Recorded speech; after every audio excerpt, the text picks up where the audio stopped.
रात के 2 बजे थे। काले बादलों से ढका आसमान बिजली की चमक से बार बार रोशन हो रहा था। ट्रेन नंबर 4008-7, जिसे कालरात्रि एक्सप्रेस कहा जाता था, अपनी पूरी रफ्तार में पटरी पर दौड़ रही थी।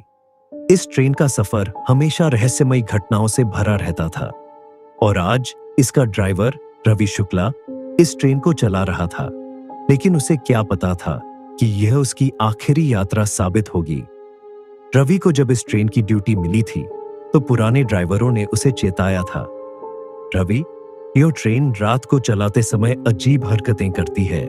इस ट्रेन के पिछले ड्राइवर रहस्यमय तरीके से मारे गए थे, तुम सावधान रहना। लेकिन रवि हंसी में उड़ा देता था, अरे भैया, भूत प्रेत जैसी चीजें नहीं होती। उस रात रवि अकेला इंजन में बैठा था। सहायक ड्राइवर विक्रम कुछ देर पहले ही वॉशरूम जाने की बात कहकर गया था, लेकिन अब तक लौटा नहीं था। ट्रेन अपनी तेज गति से दौड़ रही थी, लेकिन अचानक इंजन के सामने एक सफेद साया उभरा। ऐसा लगा जैसे कोई औरत सफेद साड़ी में पटरी पर खड़ी हो। रवि ने घबराकर हॉर्न बजाया, लेकिन वह औरत वहीं खड़ी रही। जैसे ही ट्रेन उसके पास पहुंची, वह हवा में ऊपर उठ गई और सीधे इंजन के अंदर आ गई। रवि की सांसें अटक गईं। इंजन में अब एक ठंडी हवा चल रही थी। उसे लगा कि किसी ने उसकी गर्दन पर बर्फीले हाथ रख दिए हों। अचानक इंटरकॉम से सहायक ड्राइवर विक्रम की डरी हुई आवाज आई, अब रवि, ट्रेन रोक दो। मैं पीछे के डिब्बे में हूं, इंजन में कोई और है, वहां से भागो। रवि के हाथ कांपने लगे। वह कुछ समझ पाता, इससे पहले ही उसके सामने टूटी हुई खोपड़ी और जली हुई वर्दी पहने एक आदमी खड़ा था।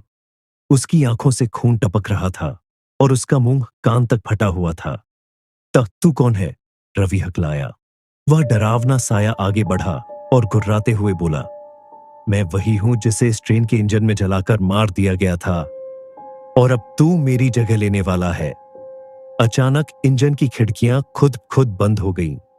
ट्रेन की रफ्तार अपने आप बढ़ने लगी, 20, 50, 18 किलोमीटर प्रति घंटा।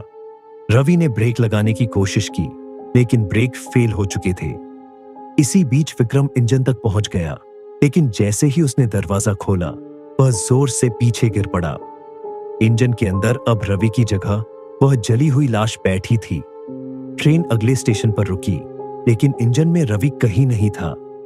उसकी सीट पर सिर्फ जलती हुई वर्दी और एक कटा हुआ हाथ पड़ा था। क्या यह अंत था?